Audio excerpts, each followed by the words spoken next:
حافظ ابن عساکر رحمہ اللہ نے آپ کا نسب نامہ اس طرح بیان فرمایا ہے: سلیمان بن داؤد بن عیشا بن عوید بن عابر بن سلمون بن نحشون بن امی نازب بن ارم بن حسرون بن فارس بن یہودا بن یعقوب بن اسحاق بن ابراہیم علیہم السلام۔ اللہ تعالیٰ نے حضرت سلیمان علیہ السلام کو حضرت داؤد علیہ السلام کا بادشاہت و حکمت نیز نبوت میں جانشین مقرر فرمایا اور اپنے فضل و کرم سے مزید عنایات کی۔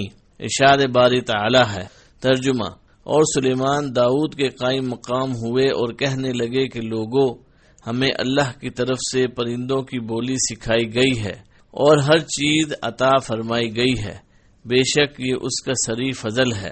سورہ نمل آیت نمبر 16۔ یعنی حضرت سلیمان علیہ السلام نبوت اور بادشاہت میں حضرت داؤد علیہ السلام کے وارث تھے۔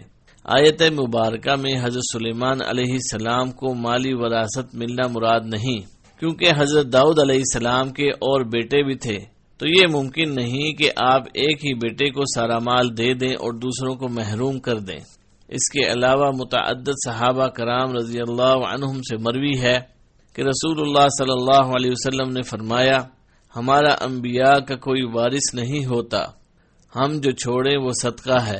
ایک روایت میں یہ الفاظ ہیں: چنانچہ انبیاء کرام علیہم السلام کا مال ان کی وفات کے بعد غریبوں اور محتاجوں میں صدقہ کر دیا جاتا ہے، یہ ان کے قریبی رشتہ داروں کے لیے مخصوص نہیں ہوتا، کیونکہ ان کی نظر میں دنیا بالکل حقیر اور بے قدر ہے، جس طرح انہیں مبعوث کرنے والے کی نظر میں یہ دنیا حقیر اور ذلیل ہے۔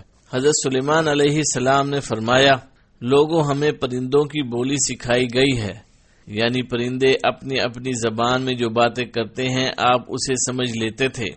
ہمیں سب کچھ دیا گیا ہے، یعنی اللہ تعالیٰ نے حضرت سلیمان کو ہر وہ چیز دی تھی جس کی ضرورت ملک پر حکومت کے دوران میں ممکن ہے، یعنی ہر قسم کا سامان، ہتھیار، لشکر و سپاہ، جنوں، انسانوں، پرندوں اور حیوانوں کی جماعتیں، اور عقل و علم اور تمام مخلوقات کی باتوں کو سمجھنے اور اپنی بات سمجھانے کی طاقت وغیرہ۔ پھر فرمایا: بے شک یہ بالکل کھلا فضل الہی ہے۔ اللہ تعالیٰ نے حضرت سلیمان علیہ السلام کو چرند پرند، جنوں اور انسانوں پر بے مثل حکمرانی عطا فرمائی تھی۔ آپ ان سب کی بولی سمجھتے تھے اور اس نعمت ربانی پر خاص طور پر شکر گزار بھی تھے۔ ارشاد باری تعالی ہے: ترجمہ: اور سلیمان کے لیے جنوں اور انسانوں اور پرندوں کے لشکر جمع کیے گئے، سو ان کی الگ الگ درجہ بندی کر دی گئی، یہاں تک کہ جب چونٹیوں کے میدان میں پہنچے تو ایک چونٹی نے کہا کہ اے چونٹیوں، اپنے اپنے بلوں میں داخل ہو جاؤ، ایسا نہ ہو کہ سلیمان اور اس کے لشکر تمہیں کچل ڈالیں اور ان کو خبر بھی نہ ہو۔ تب وہ اس کی بات سن کر ہنس پڑے اور کہنے لگے: اے پروردگار، مجھے توفیق عطا فرما کہ جو احسانات تو نے مجھ پر اور میرے ماں باپ پر کیے ہیں ان کا شکر کروں اور ایسے نیک کام کروں کہ تو ان سے خوش ہو جائے اور مجھے اپنی رحمت سے اپنے نیک بندوں میں داخل فرما۔ سورہ نمل آیت نمبر 17 تا 19۔ ایک دن سلیمان علیہ السلام نے جنوں اور انسانوں اور پرندوں پر مشتمل اپنی تمام افواج کو جمع کیا اور کسی منزل کی طرف روانہ ہوئے۔ پرندوں نے اپنے پروں سے آپ پر سایہ کر رکھا تھا۔ ہر لشکر پر چھوٹے بڑے افسر مقرر تھے جو تمام افراد کو اپنے اپنے مقام پر رکھتے تھے۔ جب وہ چونٹیوں کے میدان میں پہنچے تو ایک چونٹی نے کہا: اے چونٹیوں، اپنے اپنے گھروں میں گھس جاؤ، ایسا نہ ہو کہ بے خبری میں سلیمان اور اس کا لشکر تمہیں رون ڈالے۔ حضرت سلیمان علیہ السلام نے چونٹی کی آواز سن لی اور جو بات اس نے دوسری چونٹیوں سے کہی تھی سمجھ لی۔ آپ یہ بات سن کر مسکرا دیے جو دوسرے نہ سن سکے۔ بعض لوگوں کا یہ خیال غلط ہے کہ حضرت سلیمان علیہ السلام سے پہلے جانور اور انسان ایک دوسرے سے بات چیت کرتے اور ایک دوسرے کی زبان سمجھتے تھے۔ حضرت سلیمان علیہ السلام نے ان سے وعدہ لے لیا کہ وہ انسانوں سے باتیں نہیں کریں گے، اس لیے اب ہم ان کی باتیں نہیں سمجھ سکتے۔ یہ سب جاہلوں کے خیالات ہیں۔ اگر یہ بات درست ہوتی کہ سب لوگ جانوروں کی بولیاں سمجھتے ہوتے تو حضرت سلیمان علیہ السلام کو دوسروں پر کوئی امتیاز حاصل نہ ہوتا۔ علاوہ ازیں حضرت سلیمان علیہ السلام کو جانوروں سے وعدہ لے کر کیا فائدہ حاصل ہو سکتا تھا کہ جانور انسانوں سے بات چیت نہ کریں۔ اسی امتیاز ہی کی وجہ سے آپ نے فرمایا۔ ترجمہ: اے پروردگار، مجھے توفیق دے کہ میں تیری ان نعمتوں کا شکر بجا لاؤں جو تو نے مجھے اور میرے والدین کو عطا فرمائی ہیں، اور مجھے توفیق دے کہ میں ایسے نیک اعمال کرتا رہوں جن سے تو خوش رہے، اور مجھے اپنی رحمت سے نیک بندوں میں شامل کر لے۔ اللہ تعالیٰ نے آپ کی دعا یقیناً قبول فرما لی۔ والدین میں حضرت سلیمان علیہ السلام کے والد حضرت داؤد علیہ السلام اور والدہ جو ایک عبادت گزار نیک خاتون تھیں شامل ہیں۔ حضرت سلیمان علیہ السلام کے لشکر جرار میں ہدہد کی ڈیوٹی ایک انجینئر کی سی تھی۔ ایک روز ہدہد بوقت حاضری غیر حاضر ہوا تو حضرت سلیمان علیہ السلام سخت ناراض ہوئے، مگر ہدہد ایک ایسی خبر لایا جس سے اللہ کے نبی بھی بے خبر تھے، لہذا اس کی غیر حاضری کا نہایت معقول عذر ہونے کی وجہ سے اس کا قبول قابل معافی تسلیم کر لیا گیا۔ ارشاد باری تعالی ہے۔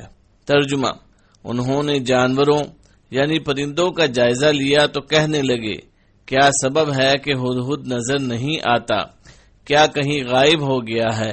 میں اسے سخت سزا دوں گا یا اسے ذبح کر ڈالوں گا، یا میرے سامنے اپنی بے قصوری کی دلیل صریح پیش کرے۔ ابھی تھوڑی ہی دیر ہوئی تھی کہ ہدہد موجود ہوا اور کہنے لگا کہ مجھے ایک ایسی چیز معلوم ہوئی ہے جس کی آپ کو خبر نہیں، اور میں آپ کے پاس شہر سبا سے ایک سچی خبر لے کر آیا ہوں۔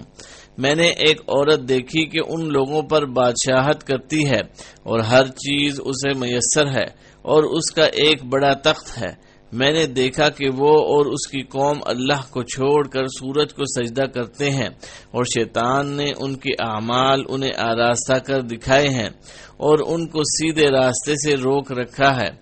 پس وہ رستے پر نہیں آتے اور نہیں سمجھتے کہ اللہ کو کیوں نہ سجدہ کریں جو آسمانوں اور زمین میں چھپی چیزوں کو ظاہر کر دیتا ہے اور تمہارے پوشیدہ اور ظاہر اعمال کو جانتا ہے۔ اللہ کے سوا کوئی عبادت کے لاحق نہیں، وہی عرش عظیم کا مالک ہے۔ سلیمان نے پوچھا، اچھا ہم دیکھیں گے کہ تو نے سچ کہا ہے یا تو جھوٹا ہے۔ یہ میرا خط لے جا اور اسے ان کی طرف ڈال دے، پھر ان کے پاس سے لوٹ آ اور دیکھ کہ وہ کیا جواب دیتے ہیں۔ ملکہ نے کہا کہ دربار والو، میری طرف ایک گرامی نامہ ڈالا گیا ہے، وہ سلیمان کی طرف سے ہے اور اس کا مضمون یہ ہے، شروع اللہ کا نام لے کر جو بڑا مہربان نہایت رحم والا ہے، بعد اس کے یہ کہ مجھ سے سرکشی نہ کرو اور مطیع و فرما بردار ہو کر میرے پاس چلے آؤ۔ خط سنا کر کہنے لگی کہ اے اہل دربار، میرے اس معاملے میں مجھے مشورہ دو، جب تک تم حاضر نہ ہو اور صلاح نہ دو میں کسی کام کا فیصلہ کرنے والی نہیں۔ وہ بولے کہ ہم بڑے زور آور اور سخت جنگجو ہیں اور حکم آپ کے اختیار میں ہے، تو جو حکم دیجیے گا اس کے انجام پر نظر کر لیجیے گا۔ اس نے کہا کہ بادشاہ جب کسی شہر میں داخل ہوتے ہیں تو اس کو تباہ کر دیتے ہیں اور وہاں کے عزت والوں کو ذلیل کر دیتے ہیں، اور اسی طرح یہ بھی کریں گے، اور میں ان کی طرف کچھ تحفہ بھیجتی ہوں اور دیکھتی ہوں کہ قاصد کیا جواب لاتے ہیں۔ جب وہ قاصد سلیمان کے پاس پہنچا تو سلیمان نے کہا، کیا تم مجھے مال سے مدد دینا چاہتے ہو؟ جو کچھ اللہ تعالیٰ نے مجھے عطا کیا ہے وہ اس سے بہتر ہے جو تمہیں دیا ہے۔ حقیقت یہ ہے کہ تم ہی اپنے تحفے سے خوش ہوتے ہوگے۔ اس کے پاس واپس جاؤ، ہم ان پر ایسے لشکر سے حملہ کریں گے جس کے مقابلے کی ان کو طاقت نہ ہوگی، اور ان کو وہاں سے بے عزت کر کے نکال دیں گے اور وہ ذلیل ہوں گے۔ سورہ نمل آیت نمبر 20 تا 37۔ ان آیات میں اللہ تعالیٰ نے حضرت سلیمان علیہ السلام اور ہدہد کا واقعہ بیان کیا ہے۔ حضرت سلیمان علیہ السلام کی فوج کے تمام پرندوں کے اپنے اپنے لیڈر اور کمانڈر تھے جو روزانہ اپنے اپنے وقت پر آپ کی خدمت میں حاضر ہوتے تھے۔ ہدہد کا فرض منصب یہ تھا کہ سفر کے دوران میں کسی بنجر مقام پر پانی کی ضرورت محسوس ہوتی تو وہ بتاتا تھا کہ کہاں کھدائی کرنے پر پانی مل سکتا ہے۔ اس کے بتانے پر فوجی کھدائی کر کے پانی حاصل کر لیتے تھے۔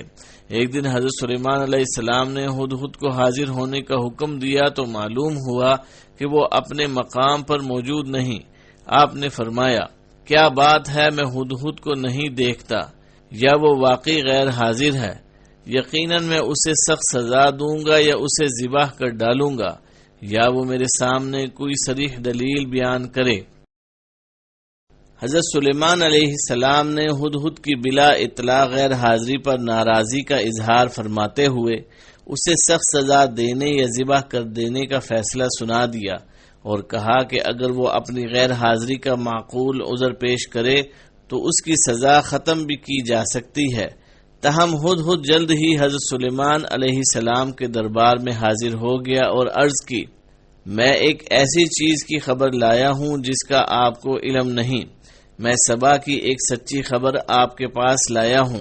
میں نے دیکھا کہ ان پر بادشاہت ایک عورت کر رہی ہے جسے ہر چیز سے کچھ نہ کچھ دیا گیا ہے اور اس کا ایک عظمت والا تخت بھی ہے۔ ہدہد نے حضرت سلیمان علیہ السلام کو ملکہ سبا کی سلطنت کے بارے میں بتایا۔ یہ سلطنت یمن میں تھی۔ حضرت سلیمان علیہ السلام کے زمانے میں اس کی حکمران شاہی خاندان کی ایک عورت تھی، کیونکہ سابق بادشاہ کا کوئی بیٹا نہیں تھا جو بادشاہ بن سکتا۔ حضرت ابو ہریرہ رضی اللہ عنہ سے روایت ہے کہ جب نبی کریم صلی اللہ علیہ وسلم کو ایران کی حکومت پر ایک عورت کے فائز ہونے کی خبر ملی تو آپ نے فرمایا، وہ قوم کبھی فلاح نہیں پائے گی جس نے عورت کو حکمران بنا لیا ہے۔ ارشاد باری تعالی، جسے ہر چیز سے کچھ نہ کچھ دیا گیا ہے، اسے ہر وہ چیز ملی ہے جو بادشاہوں کے پاس ہوا کرتی ہے، اور اس کا تخت بھی بڑی عظمت والا ہے۔ اس کے تخت میں طرح طرح کے ہیرے، جواہرات اور موتی لگے ہوئے تھے اور وہ سونے سے مزین تھا۔ پھر ہدہد نے بتایا کہ وہ اللہ کے ساتھ کفر کرنے والے لوگ ہیں، اللہ کو چھوڑ کر سورج کو پوجتے ہیں۔ شیطان نے انہیں اس اللہ سے دور کر دیا ہے جو آسمانوں اور زمین میں سے چھپی ہوئی اشیاء نکالتا ہے، اور وہ حسی اور معنوی تمام ظاہری اور پوشیدہ اشیاء سے خوب واقف ہے۔ اس کے سوا کوئی معبود برحق نہیں، وہی عظمت والے عرش کا مالک ہے، یعنی اس کا تخت اتنا بڑا ہے کہ مخلوقات میں سے کوئی چیز اس سے بڑی نہیں۔ اس وقت حضرت سلیمان علیہ السلام نے خط بھیجا جس میں اللہ تعالیٰ اور اس کے رسول کی اطاعت کی دعوت دی گئی تھی اور آپ کی اطاعت قبول کرنے کا حکم تھا۔ اسی لیے فرمایا، تم میرے سامنے سرکشی نہ کرو بلکہ میرے حکم کی تعمیل کرو اور مسلمان بن کر میرے پاس آ جاؤ۔ جب ہدہد نے حضرت سلیمان علیہ السلام کا خط بلقیس کو پہنچایا، اس نے پڑھا اور وزیروں مشیروں کو طلب کر لیا تاکہ اس خط کے بارے میں مشورہ کرے۔ اس نے انہیں صورتحال کی خبر دیتے ہوئے کہا، میری طرف ایک گرامی نامہ ڈالا گیا ہے۔ پھر خط بھیجنے والے کا پتہ بتایا، وہ سلیمان کی طرف سے ہے۔ پھر خط کا مضمون پڑھ کر سنایا، وہ بخشش کرنے والے مہربان اللہ کے نام سے شروع ہے، یہ کہ تم میرے سامنے سرکشی نہ کرو اور مسلمان بن کر میرے پاس آ جاؤ۔ پھر ان سے مشورہ طلب کرتے ہوئے بولی، اے میرے سردارو، تم میرے اس معاملے میں مشورہ دو۔ میں کسی امر کا قطعی فیصلہ نہیں کیا کرتی جب تک تمہاری موجودگی اور رائے نہ ہو۔ انہوں نے کہا، اگر آپ کو جنگ کرنے کے لیے فوج کی ضرورت ہے تو ہم یہ فریضہ انجام دینے کے لیے پوری طرح تیار ہیں، تاہم آخری فیصلہ آپ ہی کا ہوگا۔ آپ خود ہی سوچ لیجئے کہ ہمیں آپ کیا حکم فرمائیں گی۔ تاہم اس کی رائے سرداروں کی رائے سے بہتر تھی اور وہ عقل میں ان سے برتر تھی۔ اسے معلوم ہو گیا کہ اس انداز سے خط بھیجنے والے کا مقابلہ کرنا یا اسے دھوکہ دینا ممکن نہیں۔ اس نے کہا، بادشاہ جب کسی بستی میں گھستے ہیں تو اسے اجاڑ دیتے ہیں اور وہاں کے باعزت لوگوں کو ذلیل کر دیتے ہیں، اور یہ لوگ بھی ایسا ہی کریں گے۔ اس نے کہا کہ اگر یہ بادشاہ ہمارے ملک پر غالب آ گیا تو اس کے غیظ و غضب کا نشانہ سب سے پہلے میں ہی بنوں گی، اس لیے میں انہیں ایک ہدیہ بھیجنے والی ہوں، پھر دیکھ لوں گی کہ قاصد کیا جواب لے کر لوٹتے ہیں۔ اس کا خیال تھا کہ وہ حضرت سلیمان علیہ السلام کو رشوت دے کر انہیں خوش کر دے گی اور اس طرح اپنی سلطنت بچا لے گی۔ اسے معلوم نہ تھا کہ حضرت سلیمان علیہ السلام ایک نبی ہیں جو کفر کے ساتھ مصالحت اختیار نہیں کر سکتے۔ پس جب قاصد سلیمان علیہ السلام کے پاس پہنچا تو آپ نے فرمایا، کیا تم مال سے مجھے مدد دینا چاہتے ہو؟ مجھے تو میرے رب نے اس سے بہت بہتر دے رکھا ہے جو اس نے تمہیں دیا ہے، پس تم ہی اپنے تحفے کے ساتھ خوش رہو۔ تب آپ نے اس کے سفیر سے فرمایا، جا ان کے پاس لوٹ جا اور انہیں مرعوب کرنے کے لیے فرمایا، ہم ان کے مقابلے میں وہ لشکر لائیں گے جن کا سامنا کرنے کی ان میں طاقت نہیں، اور ہم انہیں ذلیل و پست کر کے وہاں سے نکال دیں گے۔ جب قاصد اس قدر سخت جواب لے کر پہنچا تو انہیں اطاعت قبول کرنے کے سوا کوئی چارہ نظر نہ آیا، چنانچہ وہ ملکہ سمیت حضرت سلیمان علیہ السلام کی خدمت میں حاضر ہو کر اظہار اطاعت کرنے کے لیے روانہ ہو گئے۔ جب حضرت سلیمان علیہ السلام کو یہ اطلاع ملی تو آپ اپنے فرما بردار جنوں سے مخاطب ہوئے۔ ترجمہ: اے دربار والو، کوئی تم میں سے ایسا ہے کہ قبل اس کے کہ وہ لوگ فرما بردار ہو کر ہمارے پاس آئیں، ملکہ سبا کا تخت میرے پاس لے آئے؟ جنات میں سے ایک قوی ہیکل جن نے کہا، قبل اس کے کہ آپ اپنی جگہ سے اٹھیں میں اس کو آپ کے پاس لا حاضر کرتا ہوں، اور میں اس کے اٹھانے کی طاقت رکھتا ہوں اور امانت دار ہوں۔ ایک شخص جس کو کتاب الہی کا علم تھا کہنے لگا، میں آپ کی آنکھ کے جھپکنے سے پہلے پہلے اسے آپ کے پاس حاضر کیے دیتا ہوں۔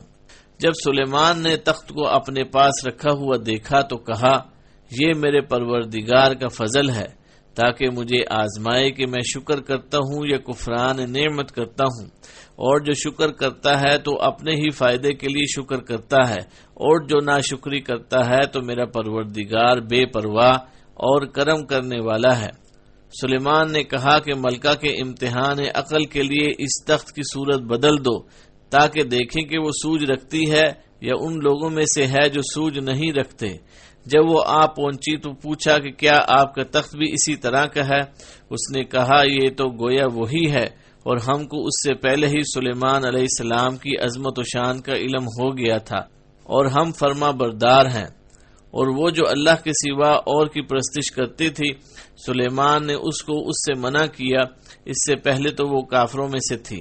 پھر اس سے کہا گیا کہ محل میں چلیے۔ جب اس نے اس کے فرش کو دیکھا تو اسے پانی کا حوض سمجھا اور کپڑے اٹھا کر اپنی پنڈلیاں کھول دیں۔ سلیمان نے کہا، یہ ایسا محل ہے جس میں نیچے بھی شیشے جڑے ہوئے ہیں۔ وہ بول اٹھی کہ پروردگار، میں اپنے آپ پر ظلم کرتی رہی تھی، اور اب میں سلیمان کے ہاتھ پر رب العالمین پر ایمان لاتی ہوں۔ سورہ نمل آیت نمبر 38 تا 44۔ جب سلیمان علیہ السلام نے اپنے درباری جنوں کو حکم دیا کہ بلقیس کے پہنچنے سے پہلے پہلے اس کا وہ تخت حاضر کر دیں جس پر بیٹھ کر وہ دربار لگاتی ہے، تو ایک قوی ہیکل جن کہنے لگا، آپ کے اپنی مجلس سے اٹھنے سے پہلے ہی میں اسے آپ کے پاس لا دیتا ہوں۔ آپ اہم معاملات پر غور کرنے کے لیے اور مقدمات کے فیصلے کرنے کے لیے صبح سے دوپہر تک دربار منعقد کرتے تھے۔ اس نے کہا، میں یہ ذمہ داری ادا کرنے کی طاقت رکھتا ہوں، یعنی یقین مانیے کہ میں اس پر قادر ہوں اور ہوں بھی امانت دار۔ تخت کے جواہرات میں خیانت نہیں کروں گا۔ دربار میں موجود ایک مؤمن جن نے عرض کی، میں آپ کے پلک جھپکنے سے پہلے ہی اسے آپ کے پاس پہنچا سکتا ہوں۔ اور واقعی بلقیس کا تخت تھوڑی دیر میں یمن سے بیت المقدس پہنچ گیا۔ جب آپ نے اسے اپنے پاس موجود پایا تو فرمانے لگے، یہ میرے رب کا فضل ہے تاکہ وہ مجھے آزمائے کہ میں شکر گزاری کرتا ہوں یا ناشکری۔ شکر گزار اپنے ہی نفع کے لیے شکر گزاری کرتا ہے، اور جو ناشکری کرے تو میرا پروردگار بے پرواہ اور بزرگ ہے۔ اسے نہ شکر کرنے والوں کے شکر کی ضرورت ہے، نہ کافروں کی ناشکری سے اس کا کچھ بگڑتا ہے۔ حضرت سلیمان علیہ السلام نے حکم دیا کہ تخت کی آرائش میں تبدیلی کر دی جائے تاکہ بلقیس کی عقل و فہم کا اندازہ ہو سکے۔ حکم دیا کہ اس کے تخت میں کچھ تبدیلی کر دو تاکہ ہمیں معلوم ہو جائے کہ یہ راہ پا لیتی ہے یا ان میں سے ہوتی ہے جو راہ نہیں پاتے۔ جب وہ آ گئی تو اس سے کہا گیا کیا تیرا تخت بھی ایسا ہی ہے؟ اس نے جواب دیا گویا یہ وہی ہے۔ ملکہ بلقیس کے خیال میں یہ تخت اس کا نہیں ہو سکتا تھا، کیونکہ وہ تو اسے یمن میں چھوڑ آئی تھی، پھر اس کی سجاوٹ میں تبدیلی بھی کر دی گئی تھی۔ وہ نہیں سمجھتی تھی کہ کوئی اور بھی ایسی عجیب و غریب کاریگری اور ہنرمندی کا مظاہرہ کر سکتا ہے۔ اللہ تعالیٰ نے سلیمان اور ان کی قوم کی بات نقل فرمائی، ہمیں اس سے پہلے علم دیا گیا تھا اور ہم مسلمان تھے۔ ملکہ بلقیس کے خیال میں یہ تخت اس کا نہیں ہو سکتا تھا، کیونکہ وہ تو اسے یمن میں چھوڑ آئی تھی اور پھر اس کی سجاوٹ میں تبدیلی بھی کر دی گئی تھی۔ وہ نہیں سمجھتی تھی کہ کوئی اور بھی ایسی عجیب و غریب کاریگری اور ہنرمندی کا مظاہرہ کر سکتا ہے۔ اللہ تعالیٰ نے سلیمان اور ان کی قوم کی بات نقل فرمائی، ہمیں اس سے پہلے علم دیا گیا تھا اور ہم مسلمان تھے۔ اس کے بعد فرمایا اسے سلیمان علیہ السلام نے اس لیے روک دیا جو وہ اللہ کے سوا سورج کی پوجا کرتی تھی، یقیناً وہ کافر لوگوں میں سے تھی، یعنی ملکہ اور اس کی قوم بلا دلیل صرف آباء و اجداد کی تقلید کرتے ہوئے آفتاب پرستی میں مبتلا تھے۔ اس لیے حضرت سلیمان علیہ السلام نے اسے اس کام سے منع کر دیا۔ حضرت سلیمان علیہ السلام نے شفاف شیشے کا ایک محل تعمیر کروایا تھا، اس کے نیچے پانی بہتا تھا اور پانی پر شیشے کی چھت تھی، اس پانی میں مچھلیاں اور دوسرے آبی جانور رکھے گئے تھے۔ جب ملکہ بلقیس وہاں پہنچی تو اس سے کہا گیا محل میں تشریف لے چلیے، جہاں حضرت سلیمان علیہ السلام تخت پر رونق افروز تھے۔ اسے دیکھ کر وہ سمجھی کہ یہ حوض ہے، اس نے اپنی پنڈلیاں کھول دیں، فرمایا یہ تو شیشے سے منڈی ہوئی عمارت ہے۔ کہنے لگی میرے پروردگار، میں نے اپنی جان پر ظلم کیا، اب میں سلیمان کے ساتھ اللہ رب العالمین کی فرما بردار بنتی ہوں۔ ارشاد باری تعالی ہے اور ہم نے داؤد کو سلیمان عطا کیے، بہت خوب بندے تھے اور وہ اللہ کی طرف رجوع کرنے والے تھے۔ جب ان کے سامنے شام کو خاصے کے گھوڑے پیش کیے گئے تو کہنے لگے کہ میں نے اپنے پروردگار کی یاد سے غافل ہو کر مال کی محبت اختیار کی، یہاں تک کہ آفتاب پردے میں چھپ گیا۔ بولے کہ ان کو میرے پاس واپس لے آؤ۔ پھر ان کی ٹانگوں اور گردنوں پر ہاتھ پھیرنے لگے، اور ہم نے سلیمان کی آزمائش کی اور ان کے تخت پر ایک دھڑ ڈال دیا۔ پھر انہوں نے اللہ کی طرف رجوع کیا اور دعا کی کہ اے پروردگار مجھے معاف فرما اور مجھ کو ایسی بادشاہی عطا فرما کہ میرے بعد کسی کے لائق نہ ہو، بے شک تو بڑا عطا فرمانے والا ہے۔ پھر ہم نے ہوا کو ان کے زیر فرمان کر دیا کہ جہاں وہ پہنچنا چاہتے ان کے حکم سے نرم نرم چلنے لگتی، اور دیوں یعنی جنات کو بھی ان کے زیر فرمان کر دیا۔ وہ سب عمارتیں بنانے والے اور غوطہ مارنے والے تھے، اور اوروں کو بھی جو زنجیروں میں جکڑے ہوئے تھے۔ ہم نے کہا کہ یہ ہماری بخشش ہے، چاہو تو احسان کرو یا چاہو تو رکھ چھوڑو، تم سے کچھ محاسبہ نہیں، اور بے شک ان کے لیے ہمارے ہاں قرب اور عمدہ مقام ہے۔ سورہ صاد آیت نمبر 30 تا 40۔ ایک شام حضرت سلیمان علیہ السلام کی خدمت میں عمدہ نسل کے گھوڑے پیش کیے گئے۔ آپ ان کے معائنے میں اس قدر مشغول ہوئے کہ عصر کی نماز کا وقت گزر گیا، تاہم آپ نے نماز قصداً قضا نہیں کی تھی۔ یہ بھی ممکن ہے کہ آپ کی شریعت میں ایسے عذر کی وجہ سے نماز میں تاخیر جائز ہو۔ بعض علماء نے آیت کی تشریح اس طرح کی ہے کہ آپ نے گھوڑے دوڑائے، جب نظروں سے اوجھل ہو گئے تو فرمایا انہیں واپس لاؤ۔ پھر آپ ان کی پنڈلیوں اور گردنوں پر شفقت سے ہاتھ پھیرنے لگے۔ ارشاد باری تعالی ہے اور ہم نے سلیمان کی آزمائش کی اور ان کے تخت پر ایک جسم ڈال دیا، پھر انہوں نے رجوع کیا۔ مفسرین نے اس مقام پر بہت سی حکایات بیان کی ہیں جو زیادہ تر اہل کتاب سے ماخوذ ہیں۔ ان کا خلاصہ جیسے کہ ابن جریر رحمہ اللہ نے بیان کیا ہے کچھ یوں ہے کہ حضرت سلیمان علیہ السلام اپنے تخت سے 40 دن غائب رہے، پھر واپس آئے تو بیت المقدس کی تعمیر کا حکم دیا۔ آپ نے اس کی عمارت بہت مضبوط بنوائی۔ صحیح بات یہ ہے کہ بیت المقدس کو حضرت یعقوب علیہ السلام نے تعمیر کروایا تھا، البتہ حضرت سلیمان علیہ السلام نے اسے دوبارہ تعمیر فرمایا۔ حضرت ابو ذر رضی اللہ عنہ سے روایت ہے، انہوں نے فرمایا میں نے کہا اللہ کے رسول سب سے پہلے کون سی مسجد بنی؟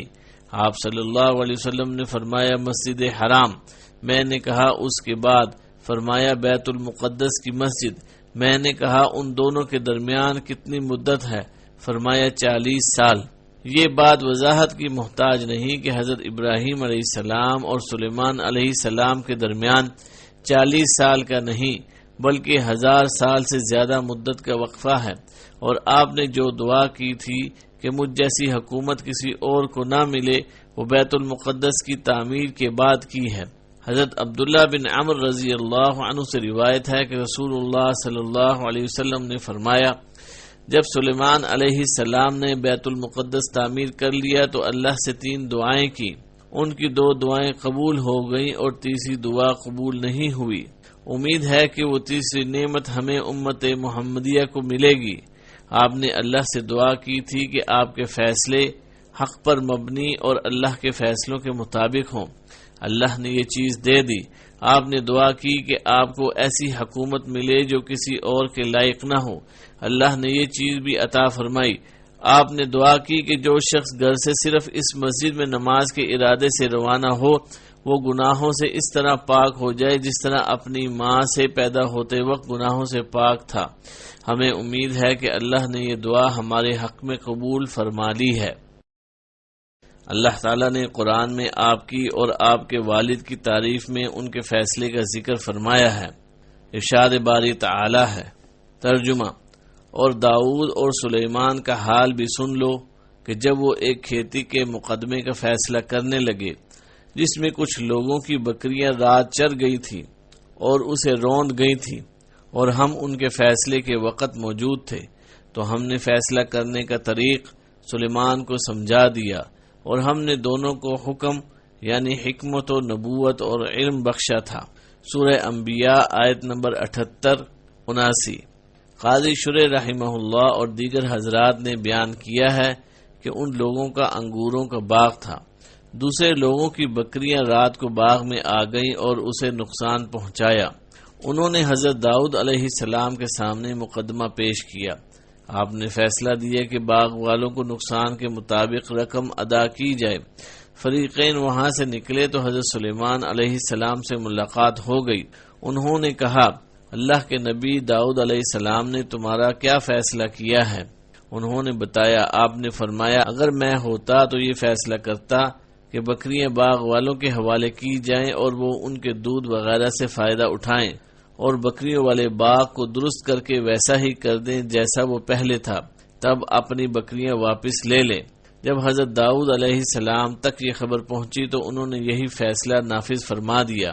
اسی طرح کا ایک واقعہ صحیحین میں حضرت ابو ہریرہ رضی اللہ عنہ سے مروی ہے کہ رسول اللہ صلی اللہ علیہ وسلم نے فرمایا 2 عورتوں کے پاس ایک بچہ تھا۔ بھیڑیے نے حملہ کیا اور ایک عورت کا بچہ لے گیا۔ بڑی نے کہا وہ تیرا بچہ لے گیا ہے، چھوٹی نے کہا وہ تیرا بچہ لے گیا ہے۔ انہوں نے حضرت داؤد علیہ السلام کی خدمت میں مقدمہ پیش کیا تو آپ نے بڑی کے حق میں فیصلہ دیا۔ باہر نکلی تو حضرت سلیمان علیہ السلام سے ملاقات ہو گئی۔ حضرت سلیمان علیہ السلام نے فرمایا چھری لاؤ، میں بچے کو چیر کر دونوں کو آدھا آدھا بچہ دے دوں گا۔ چھوٹی نے کہا ایسا نہ کریں، اللہ تعالیٰ آپ پر رحم فرمائے، یہ بچہ بڑی ہی کا ہے۔ سو آپ نے بچے کا فیصلہ چھوٹی کے حق میں کر دیا۔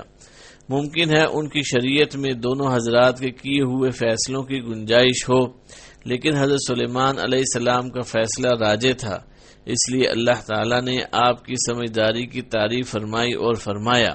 ترجمہ: اور ہم نے دونوں کو حکم یعنی حکمت و نبوت اور علم بخشا تھا، اور ہم نے پہاڑوں کو داؤد کے لیے مسخر کر دیا تھا کہ ان کے ساتھ تسبیح کرتے تھے، اور پرندوں کو بھی مسخر کر دیا تھا، اور ہم ہی ایسا کرنے والے تھے، اور ہم نے تمہارے لیے ان کو ایک طرح کا لباس بنانا بھی سکھا دیا تاکہ تم کو لڑائی کے ضرر سے بچائے، بس تم کو شکر گزار ہونا چاہیے۔ سورہ انبیاء آیت نمبر 79-80۔ ارشاد باری تعالی ہے۔ ترجمہ: اور ہم نے تیز ہوا سلیمان کے تابع یعنی فرمان کر دی تھی، جو ان کے حکم سے اس ملک یعنی شام میں چلتی تھی جس میں ہم نے برکت دی تھی، اور ہم ہر چیز سے خبردار ہیں۔ اور جنات یعنی دیوں کی جماعت کو بھی ان کے تابع کر دیا تھا کہ ان میں سے بعض ان کے لیے غوطے مارتے تھے اور اس کے سوا اور بھی کام کرتے تھے، اور ہم ان کے نگہبان تھے۔ سورہ انبیاء آیت نمبر 81-82 اور سورہ صاد میں فرمایا ترجمہ: پس ہم نے ہوا کو ان کے ماتحت کر دیا، وہ آپ کے حکم سے جہاں آپ چاہتے نرمی سے پہنچا دیا کرتی تھی۔ ہر عمارت بنانے والے اور غوطہ خور جن کو بھی آپ کے ماتحت کر دیا، اور دوسرے جنات کو بھی جو زنجیروں میں جکڑے رہتے۔ یہ ہے ہمارا عطیہ، اب تو احسان کر یا روک رکھ، کچھ محاسبہ نہیں۔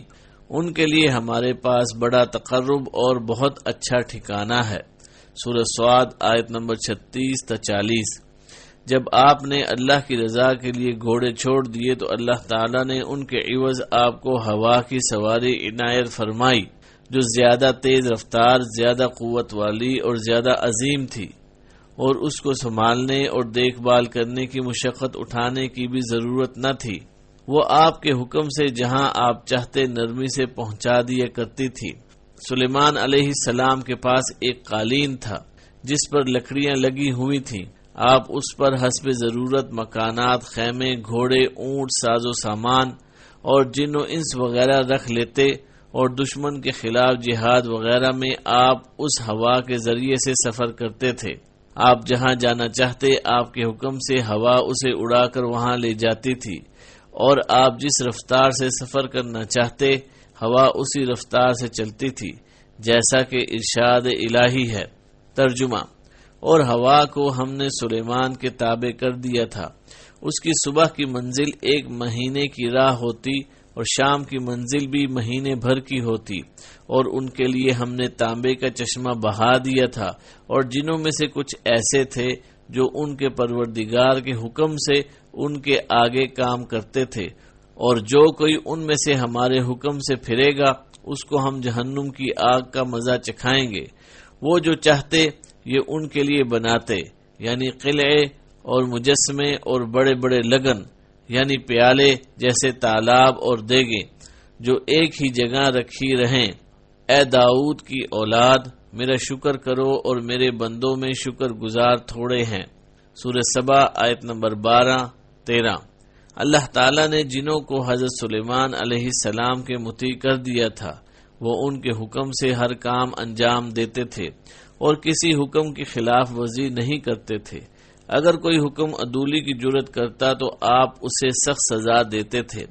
وہ جن ان کے لیے محرابیں، عمارتیں بناتے اور دیواروں پر تصویریں بناتے، یہ کام حضرت سلیمان علیہ السلام کی شریعت میں جائز تھا، اور بڑے بڑے حوض بناتے اور بڑی بڑی دیگیں بناتے جو ایک ہی جگہ پڑی رہیں، ان میں کھانا پکا کر غریب انسانوں کو اور بعض جانوروں کو کھلایا جاتا تھا۔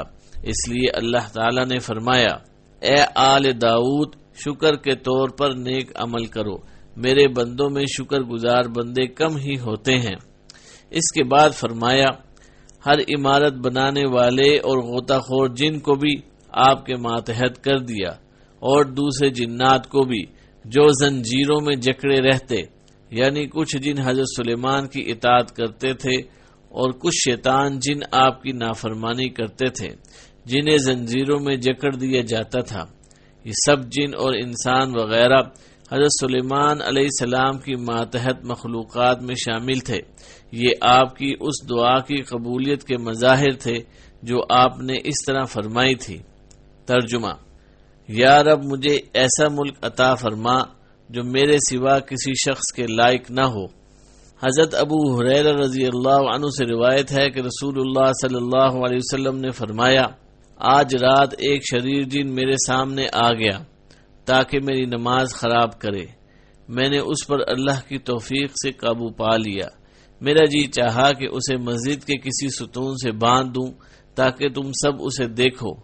پھر مجھے اپنے بھائی حضرت سلیمان علیہ السلام کی وہ دعا یاد آ گئی کہ انہوں نے فرمایا تھا: اے میرے رب، مجھے بخش دے اور مجھے ایسا ملک اور ایسی حکومت عطا فرما جو میرے سوا کسی کے لائق نہ ہو، تب میں نے اسے ذلیل کر کے چھوڑ دیا۔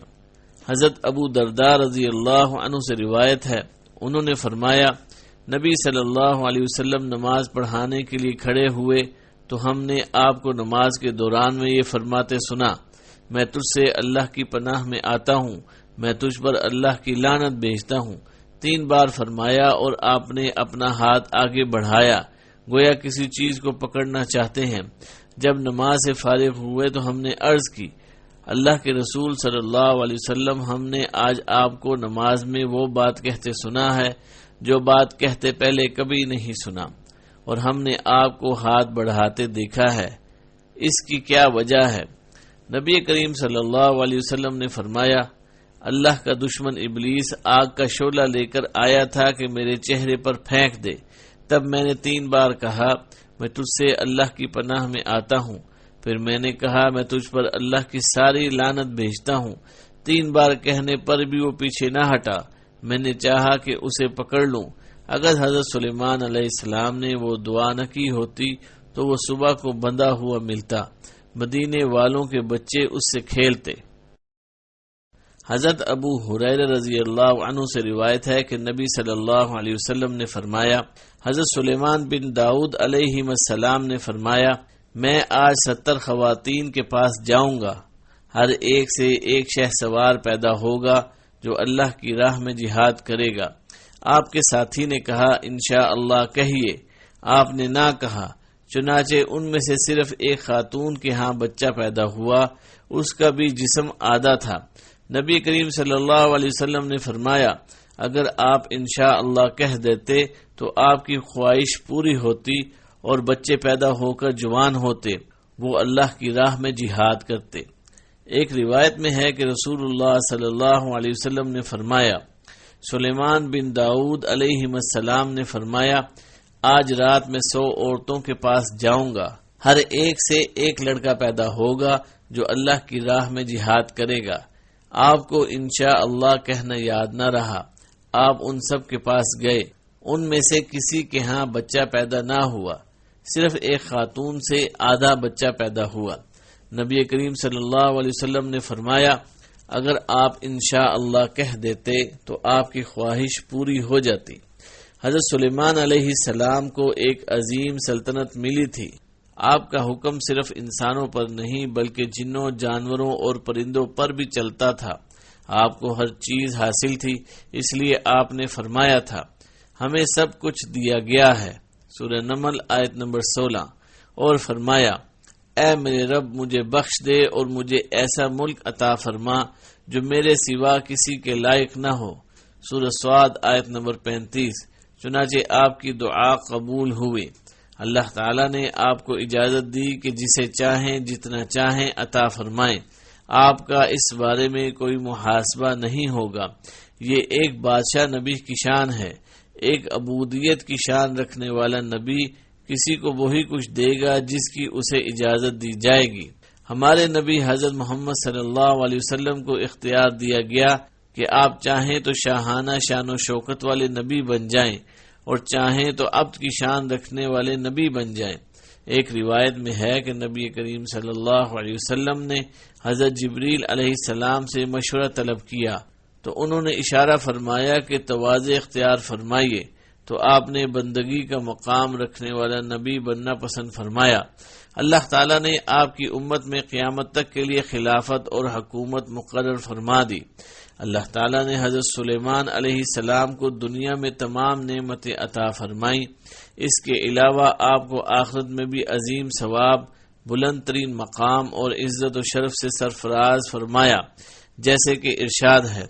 ترجمہ، ان کے لیے ہمارے پاس بڑا تقرب ہے اور بہت اچھا ٹھکانہ ہے، سورہ صاد آیت نمبر 40۔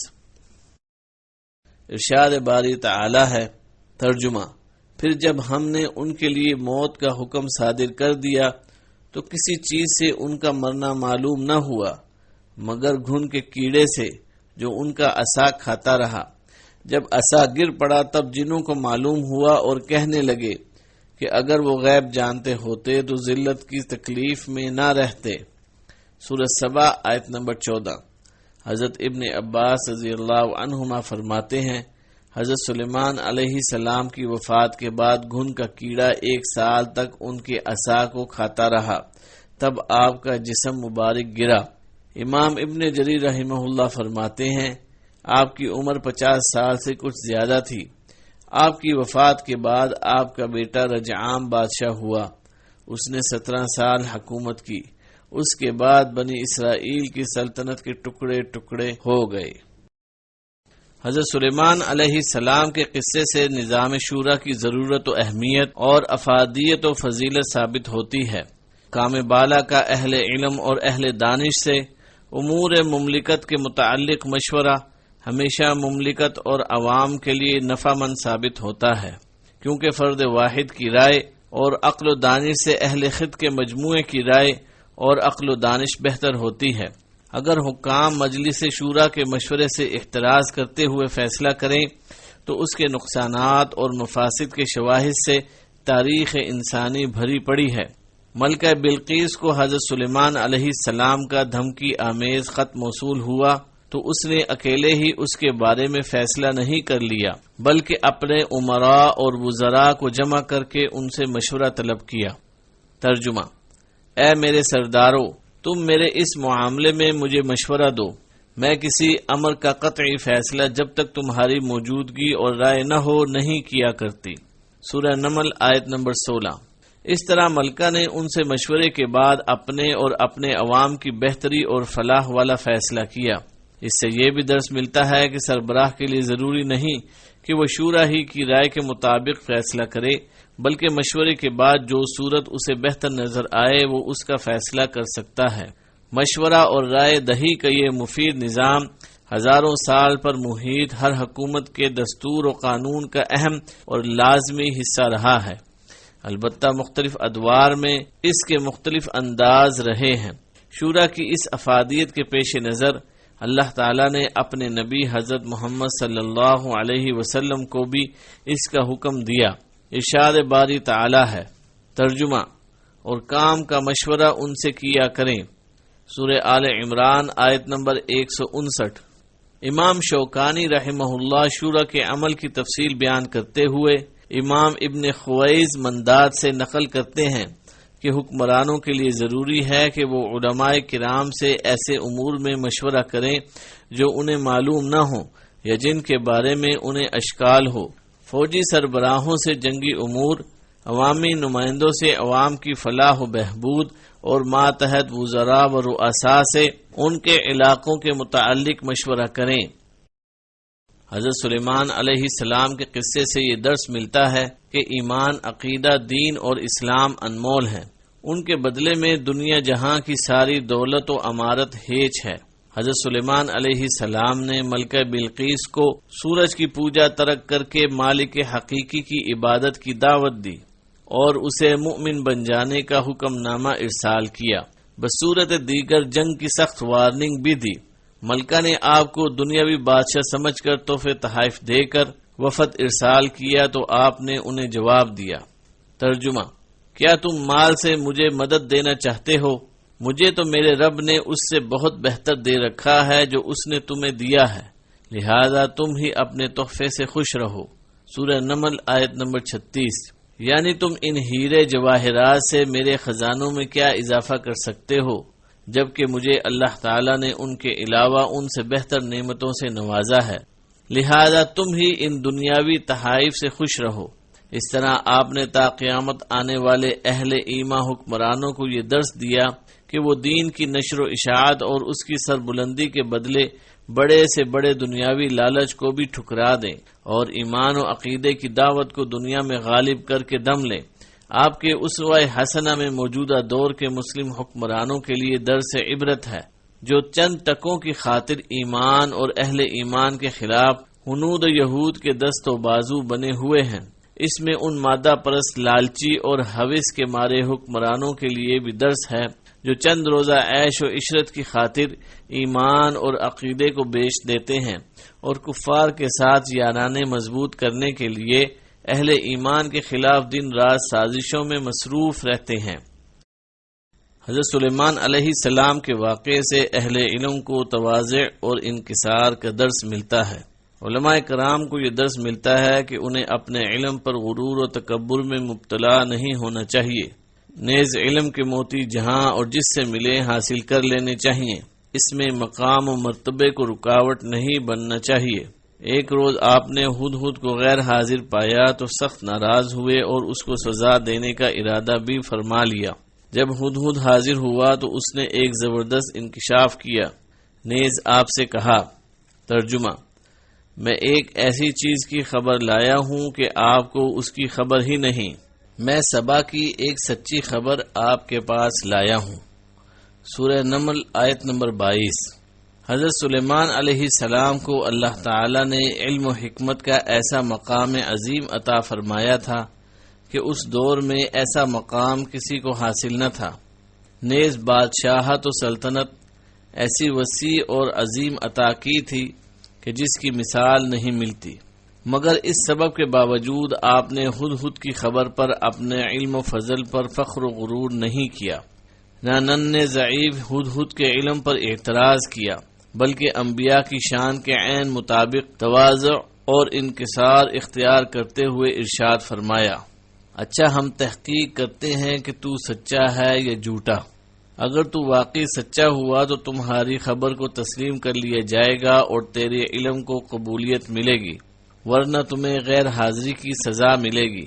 اس سے عہد حاضر کے علماء کو درس عبرت ملتا ہے کہ وہ حق بات کو قبول کرنے میں ہچکچاہٹ کا مظاہرہ نہ کیا کریں، نہ اپنے علم و فضل پر غرور و تکبر کے مرض میں مبتلا ہوں، بلکہ حق بات کو بغیر یہ دیکھے کہ قائل کس مقام و مرتبے کا حامل ہے قبول کیا کریں۔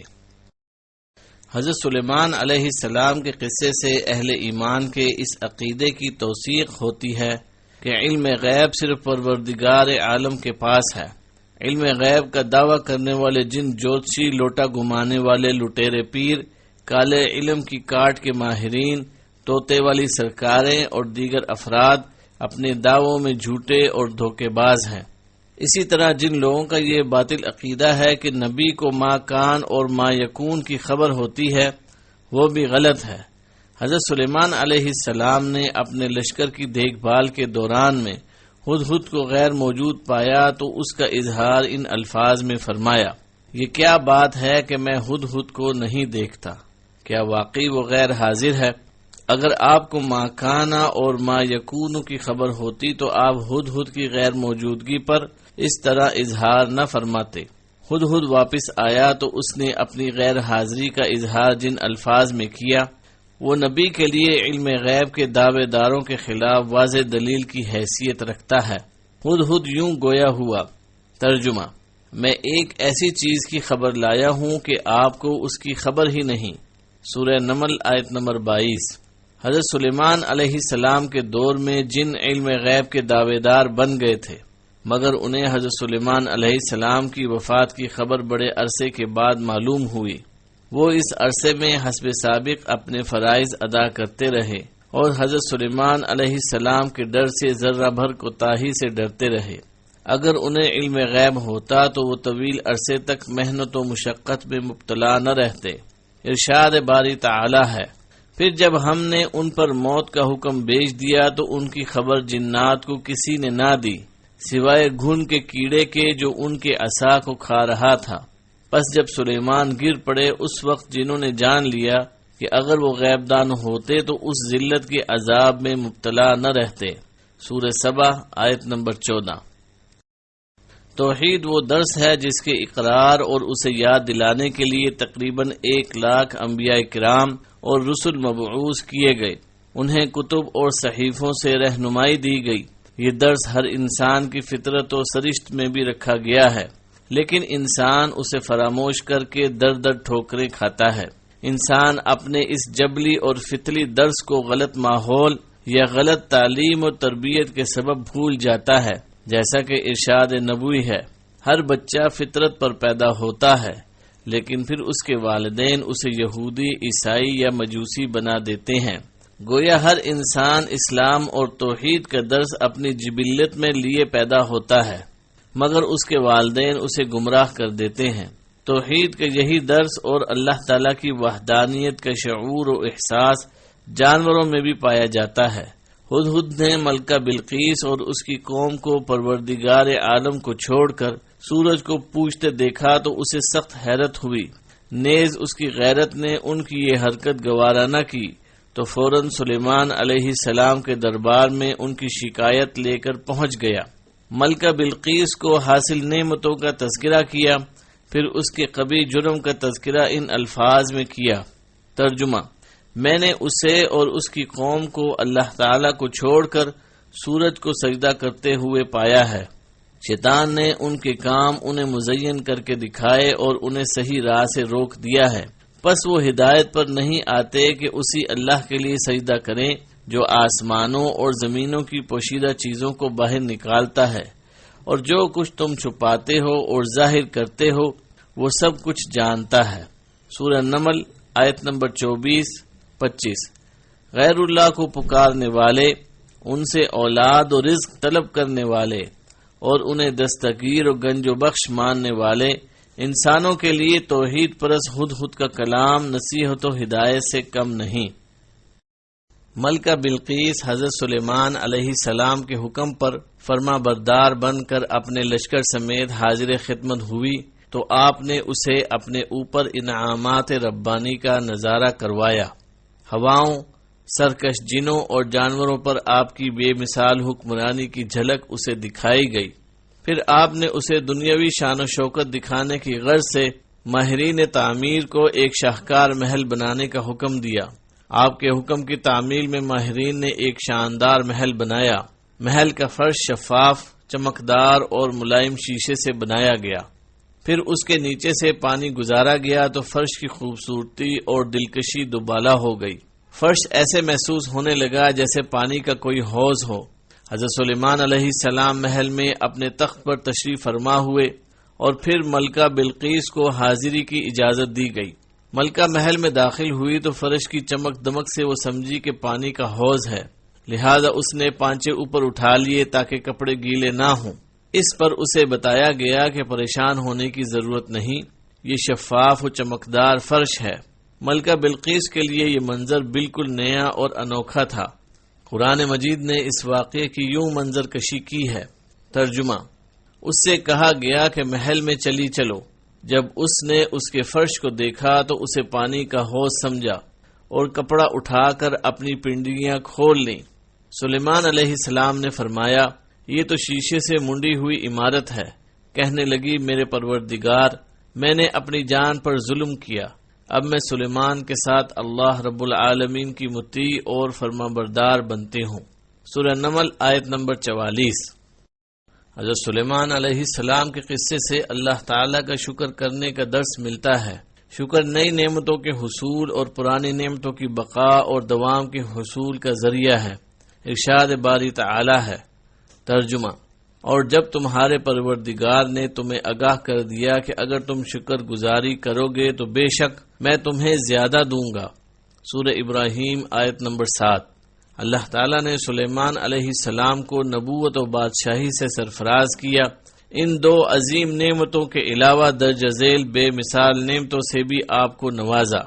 ہوا کو آپ کے تابع کر دیا گیا، لہذا آپ مہینوں کا سفر لمحوں اور ساعتوں میں طے کر لیتے تھے اور اپنے تخت و لشکر کو جہاں چاہتے لے جاتے۔ سرکش جن آپ کے مطیع و فرما بردار تھے، لہذا وہ آپ کے حکم پر محلات اور قلعے تعمیر کرتے، سمندر میں ڈبکی لگا کر قیمتی پتھر اور موتی نکالتے اور ہر طرح کا حکم بجا لاتے۔ جانوروں کی لغت آپ کو سمجھا دی گئی، لہذا آپ جانوروں کا کلام سمجھ کر حسب حال فیصلے فرماتے۔ ملکہ بلقیس کے محل سے اس کا تخت پلک جھپکنے سے پہلے لاموجود کرنے والے افراد آپ کے پیروکار تھے۔ جب آپ نے اس کمال درجے کی صورت سے تخت اپنے پاس دیکھا تو فوراً اس نعمت پر اللہ تعالیٰ کا شکر بجا لائے۔ ترجمہ: فرمانے لگے، یہی میرے رب کا فضل ہے تاکہ وہ مجھے آزمائے کہ میں شکر گزاری کرتا ہوں یا نا شکری۔ شکر گزار اپنے ہی نفع کے لیے شکر گزاری کرتا ہے اور ناشکری کرے تو میرا پروردگار بے پرواہ اور بزرگ ہے۔ سورہ نمل آیت نمبر 40۔